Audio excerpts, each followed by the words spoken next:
Welcome to our 5 on 5. Please welcome in Kim Wallan, Republican State Representative-elect. Good to see you. Congratulations on the win. Thanks very much. Yeah, Medford State Representative. So busy time right now for you. Yes, I know you're still busy. on Medford City Council, Yes. and you've got a few trips to Salem Yes. that you're planning. What's the next couple months going to look like for you? I have to go to Salem the end of this week for the freshman legislator orientation, and then right after Thanksgiving we'll have a caucus meeting for election of leadership, and then we go back December 10th through 12th for legislative days. So Okay. lots of trips to Salem in the next 3 weeks or 4 weeks. You're going to know very well. Yeah. Yeah. So Medford City Council, as I just referenced, Yes. Medford School Board, private practice attorney. Yes. Okay. And how will those experiences help you in Salem?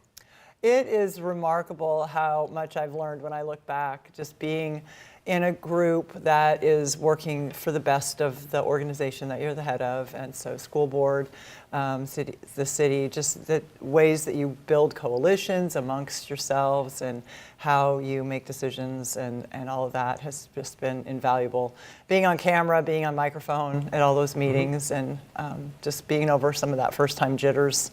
I have left that behind a long time ago, so that's Good. all great experience. Yeah, you can focus on the important Yep. things, right? Okay, so the legislature, Democratic supermajority, Yes. you referenced super minority. I hadn't heard that one yet. That's pretty good. So how do you plan on making that work for you and for the citizens that elected you? Well, the fact is that with a supermajority, they could do almost anything they wanted, but there's a lot of formality and a lot of procedure that has been put in place, a lot of protocol, and I don't see that changing. So I see that we're still going to be assigned to committees, the committees are still going to hold hearings, bills are still going to come out and be disseminated to the organizations that will be affected by the potential legislation, and I still see the people having a huge voice, and I'm going to encourage everybody to come to Salem if there's legislation you hear about that is going to affect you, and make your voice known. So that's how it always was. That's the open process. So I don't actually see that being truncated, and that is a good thing because the process is where the laws should get made. Okay. The people who are going to be affected by them. All right, we're going to take a quick commercial break. Okay. Much more in just a moment. Stay with us.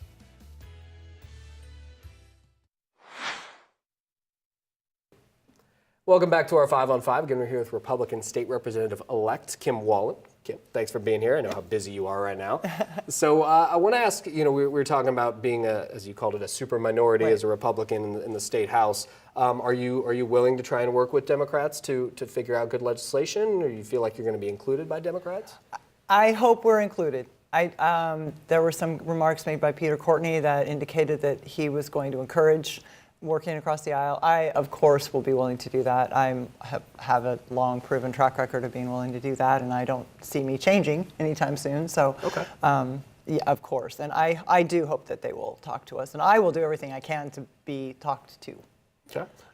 PERS is an issue you dealt with at Medford City Council as well as the school board. Yes. It's a big issue Yes. at the state level as well. How do you think that's going to shake down, and what are you looking to see in Salem? I don't know exactly what the Democrats have planned. They have a couple of options. They could do nothing again, which is what they did in 2017, and just continue to push that bill off to the entities, the cities and the school districts. They could pass another tax. I mean, they do have an appetite for that gross receipts tax or a VAT. Those are two ideas that they definitely enjoy. That's things they support. So they could bring those. I don't know if they will, but that's an opportunity. So they'll either ignore it and kick the can back to the entities, or they will create a new tax. I imagine that that's what they'll want to do. I hope that they will do some kind of reform. There are some things we could do if they would have an appetite to do it. There's been a lot of talk about not only a possible new tax, but also climate change bill. Are those things that you could see yourself supporting at all? Not like cap and trade, cap and invest, or whatever that's called. I don't see any point in crippling business in industry in Oregon in order to try to basically balance the global climate on the backs of Oregonians who are already going to be asked to pay for PERS, when Oregon's contribution to the global climate is infinitesimal. It's bigger because of our fires than it is because of our industry.